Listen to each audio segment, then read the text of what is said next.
तो लास्ट वाली क्लास में हम लोग डिस्कस कर चुके हैं बजटिंग के बारे में। हम लोग बात कर चुके हैं कितने सारे तरह के बजट्स होते हैं। ठीक है, तो आज की क्लास में हम लोग बात करने वाले हैं what are the ways for saving from surplus, यानी कि अगर आपके पास एक्स्ट्रा मनी आती है आपकी इनकम से, आप पैसा कुछ बचा लेते हैं, तो कहाँ कहाँ पर उस पैसे को इन्वेस्ट किया जा सकता है। आज के इस क्लास के अंदर हम ये चीज सीखने वाले हैं। देखिए, हम सब जो भी लोग जॉब करते हैं, जो भी लोग बिजनेस करते हैं, वो पैसा तो कमाते हैं, बट बहुत सारे लोगों को आज भी ये नहीं पता कि उस पैसे का इस्तेमाल कैसे करना है, उसमें से कितना पैसा उन्हें बचाना चाहिए, या कौन कौन से ऐसे एरियाज हैं जहां पर वो उस पैसे को इन्वेस्ट कर सकते हैं।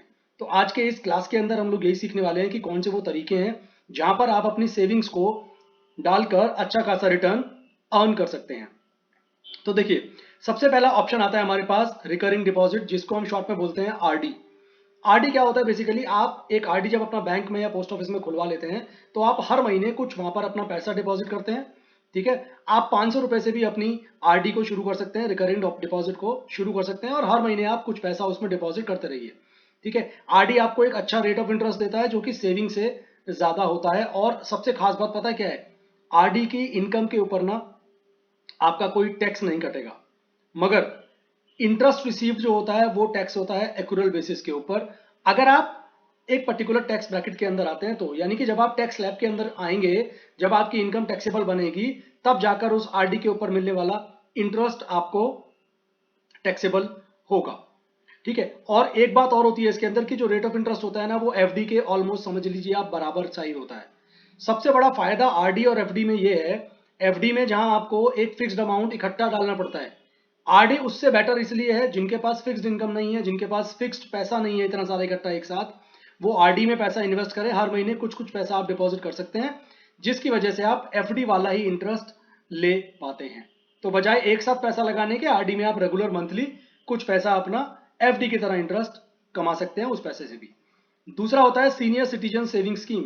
वो लोग जिनकी एज 60 साल से ऊपर हो जाती है, यहां पर आपको सीनियर सिटीजन स्कीम में अगर आप पैसा लगाते हैं, तो आपको अच्छा खासा 7 8 9% तक का इंटरेस्ट आपको मिल जाता है। और सबसे अच्छी बात पता है क्या है? उनका पैसा सेफ है। आरडी में भी आपका पैसा सेफ रहता है, सीनियर सिटीजन सेविंग स्कीम के अंदर भी आपका पैसा सेफ रहता है। तीसरी चीज आती है एफडी। ये आप सब लोग बहुत अच्छे से जानते होंगे। इसमें आप क्या करते हैं? अपनी सेविंग्स का कुछ हिस्सा आप अपना उसका एफडी करवा देते हैं। कोई डॉक्यूमेंटेशन नहीं है, और आजकल तो ऑनलाइन का जमाना है, वैसे भी आप फटाफट अपने घर पर बैठकर भी नेट बैंकिंग के थ्रू ऑनलाइन आप अपनी एफडी बुक कर सकते हैं। तो सेविंग से ज्यादा इंटरेस्ट मिलता है एफडी के अंदर। ठीक है, हाँ, सीनियर सिटीजन सेविंग स्कीम्स में भी पैसा डालें अगर आप 60 साल से ऊपर हैं, साथ ही कुछ पैसा आप एफडी में भी डाल सकते हैं। और एक खास बात होती है एफडी के अंदर, आप जब चाहें उसे तोड़ सकते हैं। मतलब अगर आपने 1 साल के लिए एफडी करा दी, बट आपको लगता है 6 महीने के बाद आपको पैसे की जरूरत है, तो आप अपनी एफडी को ब्रेक करिए और बैंक से आप वो पैसा ले सकते हैं। तो एफडी का इंटरेस्ट सेविंग से ज्यादा बेटर होता है। और सेविंग अकाउंट में कहते हैं पैसा तो रखना ही नहीं चाहिए, बिकॉज वहां पर जो इंटरेस्ट होता है वो 3 से 4% का होता है। ठीक है, जबकि एफडी में आपका इंटरेस्ट 6 7 8% डिपेंडिंग अपॉन क्या रेट ऑफ इंटरेस्ट उस टाइम पर चल रहा है, वो आप रख सकते हैं। तो सेविंग से ज्यादा रेट ऑफ इंटरेस्ट आप एफडी के अंदर कमाते हैं। ठीक है, हाँ, टीडीएस कट जाता है, इसमें आपका टैक्स कटेगा। अगर आपका 1 साल का इंटरेस्ट एफडी पे 10,000 रुपए से ज्यादा हुआ, तो बैंक आपके इंटरेस्ट में से टैक्स डिडक्टेड एट सोर्स मतलब कि टीडीएस काट लेगा, जिसको आप अपनी इनकम टैक्स के रिटर्न में बाद में क्लेम भी कर सकते हैं। उसके अलावा एक और बड़ी प्यारी स्कीम होती है जिसको बोलते हैं किसान विकास पत्र। आजकल तो हालांकि बहुत ट्रेंड कम हो गया किसान विकास पत्र का। पहले बहुत लोग इसको लिया करते थे, पोस्ट ऑफिस से ये मिलता है किसान विकास पत्र। ठीक है, इसको आप अपने नाम पर इन्वेस्ट कर सकते हैं, ज्वाइंटली इन्वेस्ट कर सकते हैं। ठीक है, इवन माइनर के नाम पर, यानी कि अगर आपका घर में कोई बच्चा है 18 साल से कम, उसके नाम पर भी हम किसान विकास पत्र पोस्ट ऑफिस से जाकर खरीद सकते हैं। और नॉर्मली करीब करीब 9 साल के आसपास में, जैसे यहां लिखा हुआ है 8.7 ईयर्स में आपका जो पैसा होता है वो डबल हो जाता है। इट्स ए गुड थिंग, 8 साल में आपका पैसा डबल हो जाता है। उसके बाद कुछ और छोटे छोटे ना फंड्स होते हैं, इनको बोलते हैं शॉर्ट टर्म फंड्स या लिक्विड फंड्स। खास बात पता क्या होती है? इनकी मेच्योरिटी बहुत कम टाइम में हो जाती है, नॉर्मली 91 डेज के अंदर अंदर। कुछ एग्जांपल के तौर पर देखिए, ट्रेजरी बिल, कमर्शियल पेपर्स हैं, टर्म डिपॉजिट्स हैं, सीडीज जिनको बोलते हैं सर्टिफिकेट ऑफ डिपॉजिट। यहां पर आपका कोई रिस्क नहीं है, कोई डेंजर नहीं है, आपका पैसा पूरी तरह से सेफ है, क्योंकि ये डेट फंड्स होते हैं नॉर्मली। और यहाँ पर आपको नॉर्मल रेट ऑफ रिटर्न आपको मिल जाता है, जो एफडी के आसपास भी हो सकता है, थोड़ा सा उससे ज्यादा भी हो सकता है। And withdrawals can be executed with in 24 hours on a business day. यानी कि बिजनेस डे के दौरान आप 24 घंटे के अंदर अंदर आप पैसा निकाल सकते हैं। और एक खास बात होती है इनमें, निकालने का भी कोई एग्जिट लोड नहीं लगता। एग्जिट लोड होता है कि जब आप किसी म्यूचुअल फंड की स्कीम से बाहर निकलते हैं तो कुछ म्यूचुअल फंड्स वहां पर आपसे पैसा चार्ज करते हैं, बट इनके अंदर आपसे वो पैसा भी नहीं लिया जाता। तो जो लोग शॉर्ट टर्म में अच्छा रिटर्न उम्मीद कर रहे हैं, अच्छा रिटर्न कमाना चाहते हैं, उनके लिए ये जो लिक्विड फंड्स हैं एक बहुत अच्छा ऑप्शन है। सेविंग्स अकाउंट ये सब जानते हैं, आप सबका भी सेविंग अकाउंट जरूर खुला होगा। सेविंग्स अकाउंट के अंदर क्या करते हो आप, 3, 4, 5% आपको इंटरेस्ट मिलता है एनुअली, जो भी पैसा आपका बैंक में डिपॉजिट होता है। हालांकि कहते हैं कि सेविंग्स अकाउंट का जो इंटरेस्ट है वो आपको इन्फ्लेशन प्रूफ नहीं बनाता। यानी कि आप अगर अपना बहुत सारा पैसा सेविंग अकाउंट पे रखते हैं तो कहते हैं बेवकूफी कर रहे हैं आप, बिकॉज आपके पैसे की वैल्यू बढ़ नहीं रही है, आपके पैसे की वैल्यू गिर रही है, क्योंकि चीजें महंगी होती जा रही हैं। महंगाई बढ़ी सपोज 6% के हिसाब से, और आपका सेविंग में आपको इंटरेस्ट मिलता है सिर्फ 4% का, तो यहां तो आपको 2% का लॉस हो गया ना। तो 2% आपकी रिटर्न नेगेटिव में चली गई।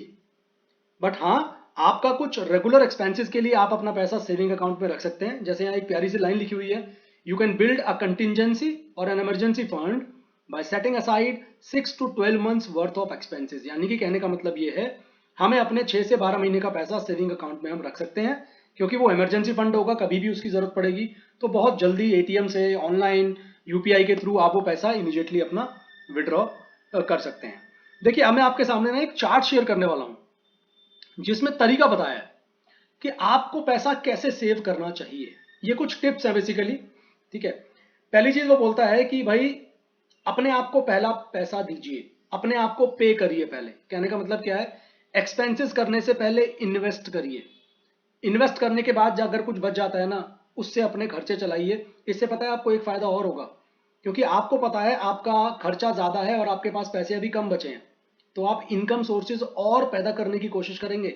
आप अपना second source of income, third source of income generate करने की कोशिश करेंगे, which is a very good thing. Otherwise शायद आप नहीं करते, है ना। इसलिए बोला जाता है सबसे पहले अपने पैसे को सेविंग में डालिए, एफडी कराइए, आरडी कराइए। उसके बाद जो पैसा बच जाता है उससे अपने खर्चे आपको पूरे करने हैं। और सेविंग्स में रेगुलर कंट्रीब्यूशन करिए। आप क्या कर सकते हैं नॉर्मली, जैसे फॉर एग्जांपल आपके अकाउंट में सैलरी आती है, आपने बैंक को स्टैंडिंग इंस्ट्रक्शन दे रखी है, भाई इसमें से ना 10% मेरी एफडी में हर महीने आप डालते रहना, या मेरी आरडी में डालते रहना। It's another very good method. उसके अलावा और क्या कर सकते हैं आप, बहुत सारी स्कीम्स होती हैं। ईपीएफ है, मतलब एम्प्लॉय प्रोविडेंट फंड, पीपीएफ होता है public provident fund, national saving certificate जिसको हम एनएससी बोलते हैं, ईएलएसएस होता है। ऐसी बहुत सारी स्कीम्स हैं जिन पे जब आप पैसा इन्वेस्ट करते हैं तो एक 10, 15, 12 साल के बाद आपको एक अच्छा खासा रिटर्न मिलता है, जो कि कंपाउंड इंटरेस्ट होता है। जैसे मैं अगर आपको पीपीएफ की बात करूं, यहाँ पर आपको कंपाउंड रेट ऑफ इंटरेस्ट मिलता है। इसका टाइम होता है 15 साल का। तो 15 साल में आप जब पैसा लगते हैं 1.5 लाख रुपए, अगर आपने हर महीने हर साल डिपॉजिट करा, तो एक अच्छा खासा कॉर्पस आपके पास 15 साल बाद इकट्ठा हो जाता है, ठीक है। उसके अलावा सेविंग्स में एक और टिप है कि आपका अगर कोई लोन चल रहा है, अगर आपका कोई डेट चल रहा है जिसके ऊपर आपको बहुत ज्यादा इंटरेस्ट पे करना पड़ रहा है, तो टिप क्या बोलती है भाई, कि आप एक काम करिए, सबसे पहले ना उन इंटरेस्ट डेट को, यानी कि जिन पर आप ज्यादा इंटरेस्ट पे कर रहे हैं, उन वाले लोन्स को सबसे पहले आप खत्म करिए। उसके बाद अपना पैसा आप सेविंग अकाउंट में डालना शुरू कर दिए। तो ये कुछ टिप्स हैं जो आपको फॉलो करनी है ताकि आप पैसा सेव कर सकें, बिकॉज फ्यूचर किसी को नहीं पता कैसा होगा। इन स्कीम्स के थ्रू आप अपना पैसा बहुत सारा सेव कर लेते हैं जो आपको फ्यूचर में काम आने वाला है, ठीक है। तो इस तरीके से आज वाली क्लास में हम लोगों ने कवर कर लिया कौन कौन सी स्कीम्स हैं जिनमें आप पैसा लगा सकते हैं और वहां से आप अपना पैसा सेव भी कर सकते हैं। नेक्स्ट क्लास में हम लोग नेक्स्ट चैप्टर पर चलेंगे, नेक्स्ट टॉपिक डिस्कस करेंगे, ठीक है। Thank you so much for being in this video. Take care and पढ़ाई बहुत ढंग से करते रहिए, बिकॉज ये टॉपिक बहुत ज़्यादा इंटरेस्टिंग है। बिकॉज फाइनेंशियल एजुकेशन आपकी लाइफ में सिर्फ अभी एग्जाम पास करने के लिए नहीं, ये एजुकेशन आपकी लाइफ में हमेशा काम आने वाली है। इसको इसलिए इस सब्जेक्ट को ना बहुत अच्छे से आपको स्टडी करना है।